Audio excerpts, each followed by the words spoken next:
Hey Finance fam, welcome back to my channel. In today's video, we're going to do a little comparison about buying a house now with a higher interest rate versus trying to wait to buy a house at a lower interest rate. This video idea was essentially sparked from this tweet that I came across from Alan, and he said, I would rather buy a 300K property with an 8% rate today than the same property at 350K with a 4.5% rate. He says this is the market we're in and it's time to buy. When rates drop, the house will go up to 350K and I can refinance to a lower rate. He says instant 50K of equity, assuming that rates go down and home prices go up. So let's unpack this because I think a lot of people are doing this debate right now in their lives. They feel like maybe buying a home at 8% or 7% or whatever the rates are at this time, we are way higher than we were a couple of years ago. And a lot of people are hesitating on that because it's making the payments more expensive to buy a home. Thank you, interest. So what is the right answer? Is it better to just buy the home now and pay the higher rate with a lower maybe cost of the home? Or is it better to wait for rates to go down? And does that really lead to this monetary gain that this person is tweeting about? So let's dive into an actual calculation of the different mortgages, a refinance, and what does the ending math end up looking like generally? There are a lot of things that I'm going to keep simple here, okay? I'm going to just do principal and interest for my calculation. I'm going to leave property taxes and insurance out of it. I'm going to assume a 20% down payment. I will touch on property taxes closer to the end of my point, but for now, let's just keep it simple because property taxes can vary. They can be very expensive in some areas, not so expensive in other areas. The states calculate the property taxes differently, more favorable in some states versus others. So there are all these things around property taxes that can get really complicated. So let's just touch on that and I'll give you an idea of how to approach that later. So with just principal and interest, we're looking at a 300K mortgage, 20% down payment at 8%, 30-year fixed. So what we get here is we get a $1,700 just about monthly payment, and the total interest paid on the loan, assuming you don't refinance it, is going to be almost $400,000. Wowza. Then when we look at a home that is $350,000, 20% down, 4.5%, as this person on Twitter outlined, 30-year fixed. Again, just keeping it principal and interest for now. I'll touch on property taxes later. And basically, that mortgage payment is $1,400, so quite a bit difference. And the interest paid on the life of the loan is only $230,000, which is a significant improvement in interest paid over the life of the loan. So we know, all things considered, getting your 30-year fixed and keeping it, that obviously the lower interest rate is going to be a significant difference in total interest paid. But now let's talk about what this gentleman is discussing. Will you be better off just getting the mortgage now at the higher rate and then planning on refinancing it when the rates drop and taking advantage of equity that you might get? Well, let's stop right there. There are a lot of assumptions that are being made in this tweet. The first assumption is that this person is going to be able to refinance for a much, much lower rate in a timely enough manner to where they're not paying too much on interest to where the whole thing is a wash. I'm going to explain that in a second.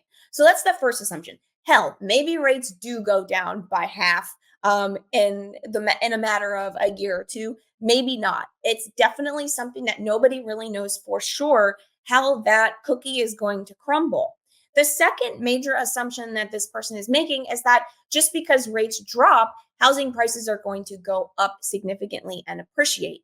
Granted, that is the general thinking here. We do tend to see when rates go down, there's probably going to be more demand for homes because of affordability. And even though housing prices are going to potentially go up, there's still plenty of affordability because, as you saw earlier, interest rates are what really kill people on their mortgage. So I would tend to agree here that as if mortgage rates go down significantly, we probably will see more bidding wars and prices rise, but affordability is essentially going to be better still.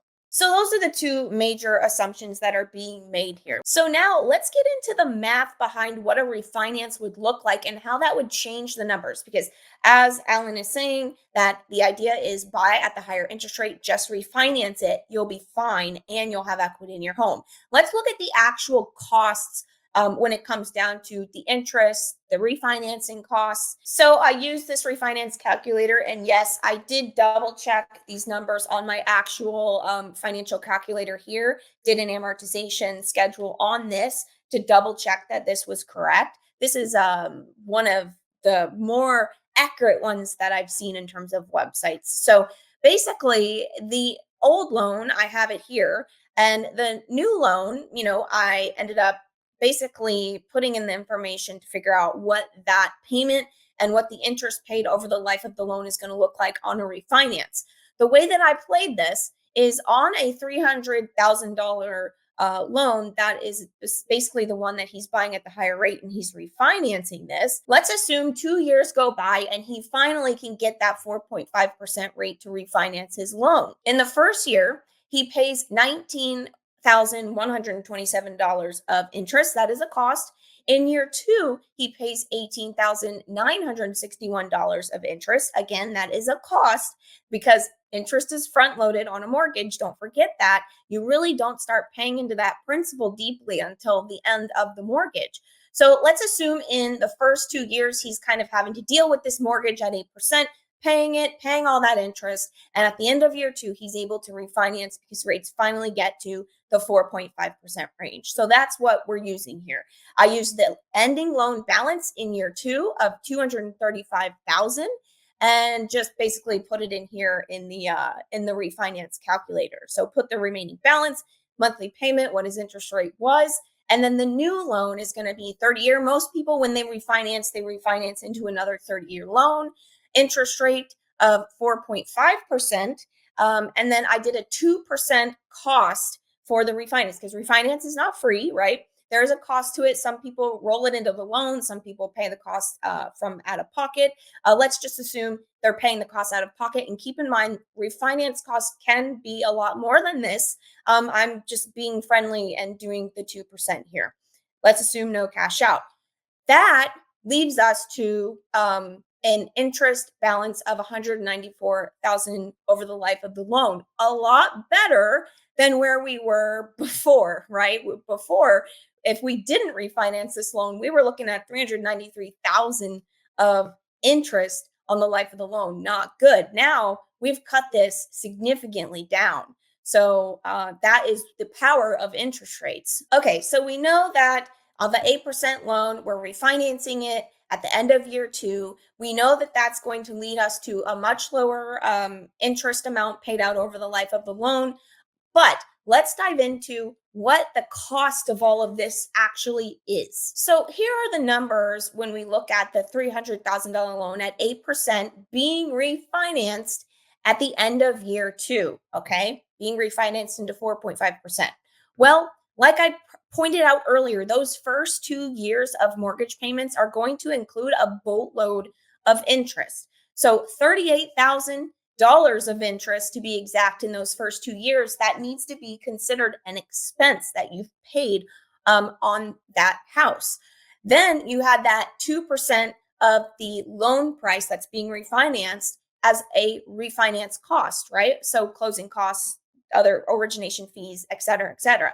So add that to the mix, then add on the interest that you're going to pay over the life of the brand new refinanced loan, which is 194,000. So what that leads us to is a total of $237,000 of interest and refinance costs, kind of all in, right? And again, this is excluding property taxes and insurance for the reasons that I outlined earlier. I'll get to property taxes specifically. So what about the 350,000 home at 4.5%? Well, over the life of the loan, you're paying a little bit less. You're paying $230,000, give or take, in interest over the life of the loan. So when we compare the two, and I'm sorry, my slide did not format properly. Should have fixed that before I started recording, but here we are. We're going to go with it. The difference between the two, the 300,000 at 8% refinanced at the end of year two, you're paying $237,000 of interest and refinance costs.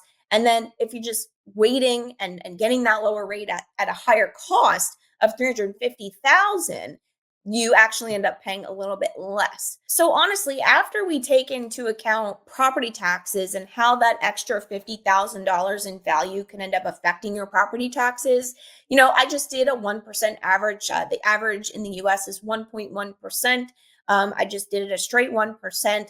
It's a difference on 50 grand of about $500 a year in property taxes if your value is a bit higher. But again, this kind of depends on how your state is going to assess your values. If you're homesteaded, all of these things make a difference in terms of your property taxes. So it might not end up being a huge difference in terms of a 300K house versus a 350K house, or at least enough to move the needle to where you have to worry about it. They are going to end up in this scenario, if they ended up refinancing in time, they will have more equity in their home. They bought it at 300K. If they can refinance down to 4.5, that'd be great. They'd have the equity there versus this option at 350K where you're kind of already there. That is really where the kicker is in terms of the overall costs for the loan.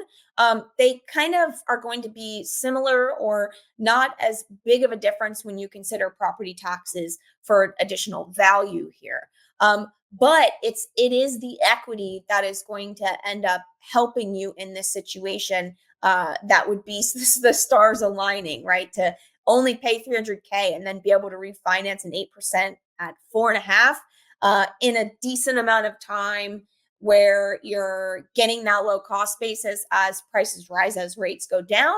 Yes, that is going to be an absolutely great scenario for a real estate investor or for someone buying their primary residence. And I think not enough people really dive into the actual costs of the loan. They focus so much on equity, and equity is important, but costs of refinancing and costs of interest being front loaded are important too. Because let's say this person at $300,000 at 8% couldn't refinance in that quick of time because rates didn't go down.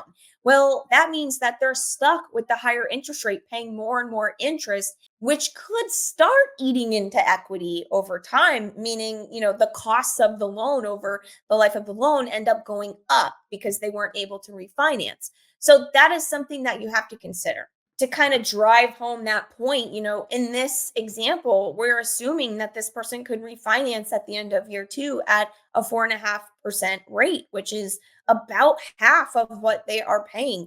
But the reality is, a lot of things are out of our control when it comes to interest rates. So if interest rates stay higher for longer, like we expect them to, this person could end up not only paying the 19 grand of interest in year one, the 18 grand in year two, but they could pay another 18 grand in year three and another 18 grand in year four, right? So, that extra interest that you're kind of having to pay because you can't refinance at a low enough rate in time could end up kind of hurting you in the end. Truly, when it comes to trying to make this decision as to buy a house now with higher rates versus refinancing, or being able to buy a house and wait later when rates are lower, I think that a lot of people end up splitting hairs over this when they really just need to be considering what can they afford today, because a lot of times a lot of things are out of your control. If you can refinance at a lower rate, great. You, as we've seen in these examples, that interest can really pile on a lot of costs to a mortgage,